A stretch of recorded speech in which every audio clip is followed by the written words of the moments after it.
Before you can receive the blessing, you must become the person who can hold it. This is the test of identity. Many pray for abundance while still carrying a mindset of lack. They ask for success, but refuse to let go of the habits that keep them small. They want love, yet still believe they are unworthy of it. And so they wait, expecting external circumstances to change while remaining the same within. But God does not work that way. He does not give you what you want. He gives you what you are prepared to receive. The old self cannot hold the new blessings. This is why so many never step into the fullness of what is promised. They want the reward without the transformation. But God is not just concerned with giving you things. He is concerned with making you into the person who can sustain them. If you desire a new level in life, you must first become the version of yourself that belongs at that level. This is why the test of identity is one of the most difficult. It requires that you shed the version of yourself that is attached to limitation, fear, and doubt. It demands that you rise into a higher state of being before the blessing ever arrives. Look at the Israelites. God had already given them the promised land, but they wandered in the wilderness for 40 years because they could not let go of the mindset of slavery. They saw miracles, received provision, and yet they still doubted. They still complained. They still held on to an identity of struggle. And because they refused to step into a new identity, an entire generation was unable to enter into the promise. It was not because God denied them. It was because they denied themselves by clinging to an old way of thinking. Now look at your own life. You have been asking, believing, praying, but have you changed? Are you still identifying with struggle? Are you still carrying the energy of fear? Do you still see yourself as the person who lacks, who waits, who hopes instead of knows? If so, that is why the blessing has not yet arrived. God is not withholding from you. He is waiting for you to become the version of yourself that can hold the promise. A poor man who suddenly receives great wealth will soon find himself poor again. Why? Because he never became the person who could handle abundance. A person who is given success without discipline will quickly lose it. A person who is given love while still feeling unworthy will sabotage it. The external world only reflects the state of your inner world. If you want to see change, you must first become the change. This is why transformation often feels painful. It requires letting go of everything that is no longer in alignment with your destiny. Old habits, old thoughts, even old relationships may fall away because they are tied to the version of you that cannot hold the blessing. And in this process, it may feel as though you are losing, but you are not. You are being refined, prepared, made into the person who can step fully into what has always been meant for you. So ask yourself, who do I need to become to receive what I desire? What must I release? What new beliefs must I adopt? Because the moment you fully step into that new identity, the blessing will come, not as a struggle, not as something to chase, but as something that naturally belongs to you. And you will realize that it was never about waiting for God to move. It was about you becoming the person who was ready to receive. Your imagination is not just a tool. It is the very power of God within you. Most people believe that their circumstances shape their thoughts, but the truth is the opposite. Your thoughts shape your circumstances. Whatever you hold in your imagination, whatever you accept as real in your inner world, will eventually manifest in your outer world. This is why the greatest test of all is whether you will use your imagination to see beyond what is, to create what will be. God has already given you everything you need to transform your life, but He will not do the work for you. He has placed the power in your hands, in your mind, in your ability to assume the feeling of the wish fulfilled. The question is, will you use it, or will you continue to be ruled by what your senses tell you? If you only believe in what you see, you will remain trapped by what is. But if you believe in what you can imagine, you will step into what can be. Every blessing you seek already exists. but it must first exist within you. If you can see yourself healed, prosperity will follow. If you can see yourself successful, opportunities will unfold. If you can see yourself walking in divine favor, doors will open. But if you hold doubt, fear, or unworthiness in your mind, those things will become your reality instead. This is the test. Will you persist in your vision even when the physical world shows no sign of change? Will you trust the unseen, knowing that what you assume inwardly must eventually take shape outward? Consider the words of Jesus. Whatsoever ye desire, when ye pray, believe that ye have received it, and ye shall have it. He did not say to wait until you see it to believe. He did not say to hope it will come one day. He said to believe that you have already received it. This is the secret of creation. Most people wait to see before they believe, but those who walk in divine power believe first, and then they see. They see. This is why your imagination is the greatest key to overcoming. It allows you to step beyond time, beyond limitation, beyond present circumstances, and live in the reality of your desire now. If you can assume the feeling of already being blessed, already being favored, already walking in your victory, the world around you will shift to reflect it. But if you continue to dwell on your struggles, on your lack, on your fears, you will create more of the same.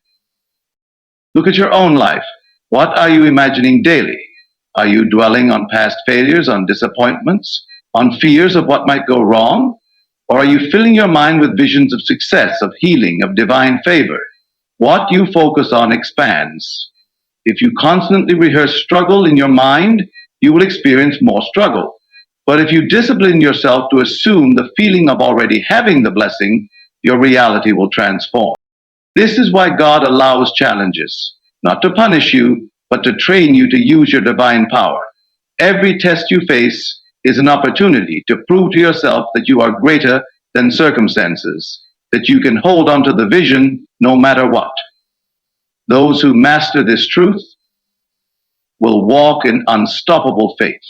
They will not be moved by delays, by appearances, by temporary setbacks, because they know that once a thing is accepted in imagination, it is only a matter of time before it manifests in the physical world.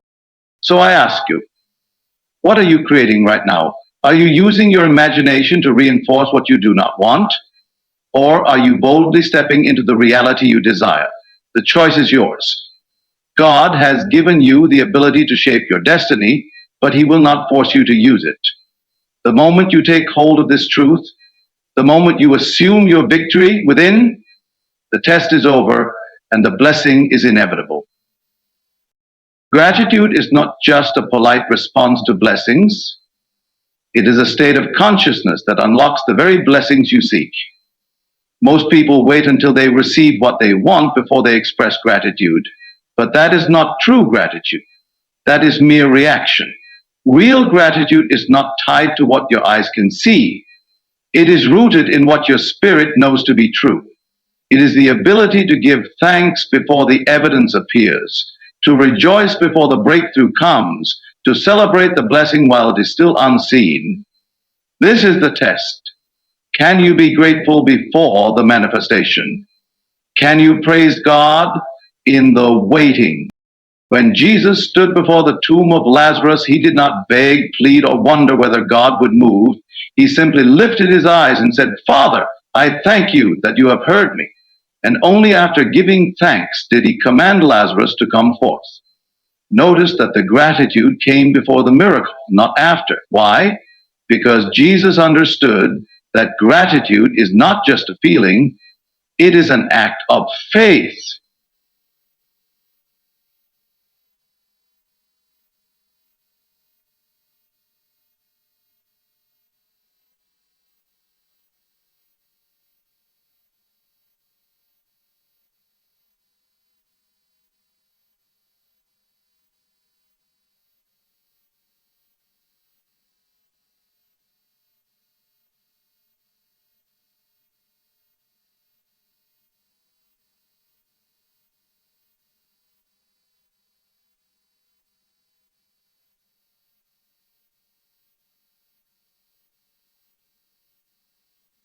It is the inner knowing that what has been promised is already done. Most people fail this test because they allow their emotions to be dictated by circumstances. If things are going well, they feel grateful. If things are delayed, they complain, worry, and doubt. But gratitude is not supposed to be conditional. It is a state of being, a way of life. When you can give thanks in the midst of trials, you demonstrate that you truly trust God. You show that you believe in the unseen, that you know the promise is already yours, even if your physical reality has not yet caught up. Look at your own life. How often do you withhold gratitude because things have not yet turned out the way you want? How often do you focus on what is missing instead of what is already present? The secret is this: what you appreciate appreciates. The more you give thanks, the more you open yourself to receive. When you focus on what is lacking, you attract more lack. When you focus on what is already good, you multiply goodness in your life. Gratitude is not only about what you say, it is about the energy you carry. It is one thing to say thank you with your lips, but another to feel it deeply in your heart. True gratitude is a vibration, a frequency that aligns you with the very blessings you seek. It shifts your state of being from lack to abundance, from fear to faith, from waiting to receiving. And when you hold that vibration consistently, the physical world must rearrange itself to match your inner state. Think of the leper who returned to thank Jesus after being healed. There were 10 who were cleansed, but only one came back to give thanks. And to that one, Jesus said, "Your faith has made you whole." The others received healing, but the one who expressed gratitude received something greater: wholeness. Gratitude does not just bring what you ask for, it brings more than you could ever expect. It elevates you, expands you, transforms you. Now I ask you, what are you choosing to focus on? Are you waiting for the blessing before you give thanks? Or are you walking in gratitude now, knowing that the blessing is already on its way? If you can master this test, if you can remain grateful in every season, in every circumstance, there will be no limit to what God can do in your life. The blessing is already yours. The only thing left to do is give thanks as if you have already received it. And when you do, you will watch the floodgates of heaven open, pouring out more than you ever imagined. My friends, do not be deceived by appearances. What you call hardship, what you call struggle, is not misfortune, it is divine preparation. God does not send trials to break you, but to shape you, to mold you into the vessel capable of receiving His greatest blessings. Every moment of difficulty is a question from God. Will you trust me even when you cannot see the blessing? Before you walk into abundance, you must be tested, not to punish you, but to prove you, so that when the blessing comes, you are ready to receive it. Today, I reveal to you the 3 harsh tests God uses to prepare you for greatness. If you understand them, embrace them, and pass them, nothing will stop you from stepping into the life you were always meant to live. Life, as you see it, is not happening to you, it is happening through you. Every experience, every trial, every so-called hardship is a reflection of the consciousness you carry. And yet, in moments of difficulty, the human mind cries out, "Why is this happening to me?" But I tell you, nothing is happening to you. Everything is happening for you, shaping you into the vessel that can hold the blessing God has prepared. When you look at your struggles, you must understand that they are not accidents. They are divine tests given to you so that you may awaken to the truth that all power is within you.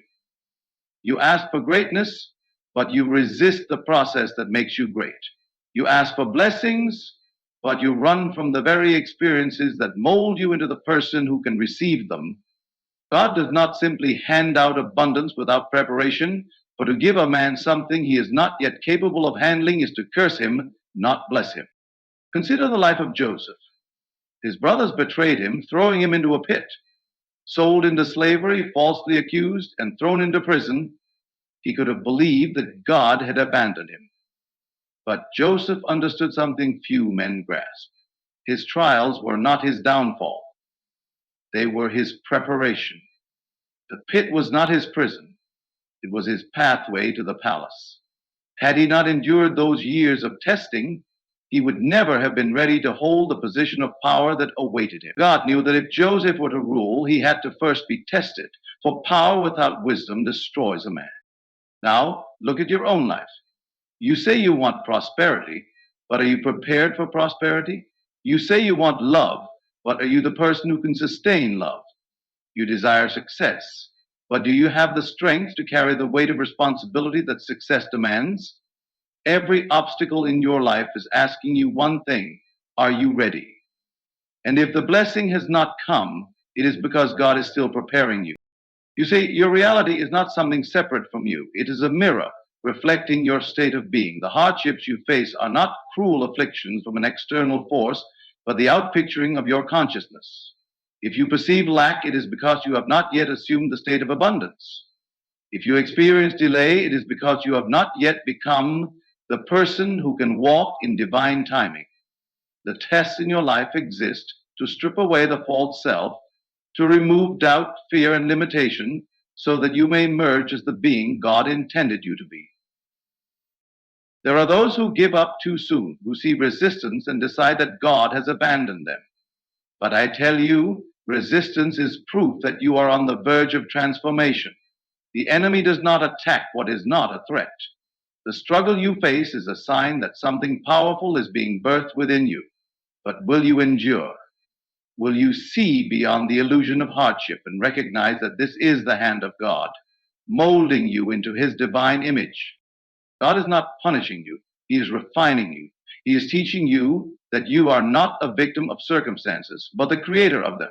The moment you cease to fight against the process and instead embrace it, you will pass the test. And when you pass, the blessing will not just come, it will chase you down, for you will have become the person who can hold it. So do not curse your trials. Do not resist the tests. Look at them with new eyes and declare, this is my preparation. This is my refinement. This is God shaping me for the greatness he has promised. And when you do, you will see that what once seemed like hardship was in truth the hand of God delivering you into your destiny. Faith is not believing when everything is going well. Faith is believing when there is no evidence, no proof, nothing in the external world to confirm what you hold within. It is easy to trust God when the path is clear, when the doors are opening, when abundance is flowing, but the real test of faith comes in the silence, in the waiting, in the moments when nothing seems to be happening. This is where most people fail, not because they lack ability, but because they lack the endurance to believe when their senses tell them otherwise. God does not ask you to believe in what you can see. He asks you to believe in what he has promised. But the moment you step into faith, you will be tested. You will look around and see lack, yet within you must affirm abundance. You will experience delay, yet within you must declare that it is already done. The world will give you every reason to doubt, to fear, to turn back. But this is the test. Will you hold to the unseen reality, or will you surrender to what your eyes behold? Every great blessing is preceded by a period of contradiction. Abraham was promised to be the father of many nations, yet his wife was barren. David was anointed king, yet he spent years running for his life. The Israelites were told they would inherit the promised land, yet they wandered in the wilderness. Why? Because faith must be tested. It is in the testing that belief is refined, that trust is strengthened, that doubt is removed. Without the test, there is no true faith, only a fragile hope that shatters at the first sign of resistance. Look at your own life. You have prayed for breakthrough, yet all you see is opposition. You have believed for healing, yet the symptoms persist. You have declared abundance, yet your bank account reflects lack. Do not be deceived by appearances. What you see now is not the final reality. It is only a shadow, a temporary illusion designed to test your faith. The question is not whether God will fulfill his promise, but whether you will hold on long enough to see it manifest. Most people fail because they live by sight rather than by faith. They look at their circumstances and allow them to dictate their beliefs. They say, I will believe when I see the change. But that is not faith. That is doubt waiting for proof. True faith does not wait for evidence. It creates the evidence. It holds firm when everything else is shaking. It declares the victory while still standing in the battle. God is asking you one thing: can you trust me even when there is no sign? Can you believe in the blessing while standing in the trial? Can you call forth the promise when all you see is delay? If you can, then you have passed the test and the blessing is already on its way. But if you waver, if you give in to doubt, if you allow fear to rule your mind, you will delay what is meant to be yours. Faith is not passive, it is active. It is a state of knowing, a conviction so deep that nothing in the external world can shake it. The moment you assume the feeling of the wish fulfilled, the moment you walk as if the promise is already yours, the test is over. What was once unseen begins to take form. What was once delayed is suddenly accelerated. What was once impossible becomes inevitable. So hold fast. Do not let appearances deceive you. The blessing is already yours. You need only believe long enough to see it materialize. This is the test. Will you pass it? Most people do not fail because they lack potential. They fail because they give up too soon. The test of persistence is one of the harshest trials you will ever face because it demands that you continue forward even when everything in you wants to quit. It is easy to be excited at the beginning of the journey, to be filled with faith when the vision is fresh. But what happens when time passes and nothing seems to change? What happens when you pray and hear no answer? When you knock and no door opens? When you give your best effort and still face rejection? This is where most turn back. This is where many abandon their dreams. But this is also where God watches closely to see if you will endure. You have asked for great blessings, but do you understand that greatness is reserved for those who refuse to give up? When you desire something, the world will test you to see if you truly want it. Obstacles will rise, delays will come, and discouragement will whisper in your ear, telling you that it is hopeless, that you misunderstood, that you should lower your expectations. But these are not signs to stop. They are signs that you must hold on. The moment you feel like quitting is often the moment right before the breakthrough. But will you persist? Consider the story of the widow and the unjust judge. She came to him repeatedly, pleading for justice, yet he ignored her. Most would have walked away, convinced that their request would never be granted, but she did not waver. She did not allow rejection to silence her. She persisted, returning again and again until, at last, the judge granted her request. Not because he was righteous, but because she refused to give up. If persistence can move an unjust judge, how much more will it move the hand of God? The problem is not that God is unwilling to bless you. The problem is that most people do not persist long enough to receive the blessing. They plant seeds but do not water them. They set their intentions but allow doubt to uproot them. They start strong but do not endure. And yet every moment of waiting is part of the process, testing whether you will truly hold on to the vision. If you give up, it is not because God failed you, it is because you failed the test. Look at your own life. Where have you stopped short? What dreams have you abandoned because they did not happen fast enough? What prayers have you given up on because you did not see immediate results? Understand this.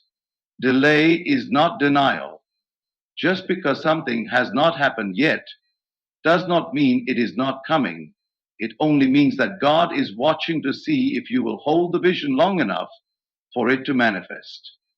The moment you persist beyond the point of doubt, the moment you refuse to surrender to circumstances, the doors will open.